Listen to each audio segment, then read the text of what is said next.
What's up, guys? Today I will show you my Nintendo 3DS XL, which is from 2012, something that way. As you can see, let me just do some, while I try turning it on. There is nothing gonna come on. Something like bricked, looks like wait a minute, guys. You can see I already bought a new one. And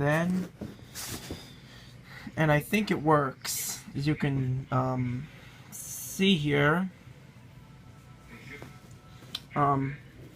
This 3DS XL, which I turned on right now, is all black.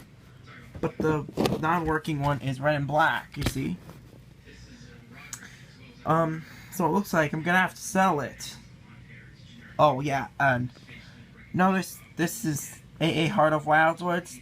This is where I filmed this video for today.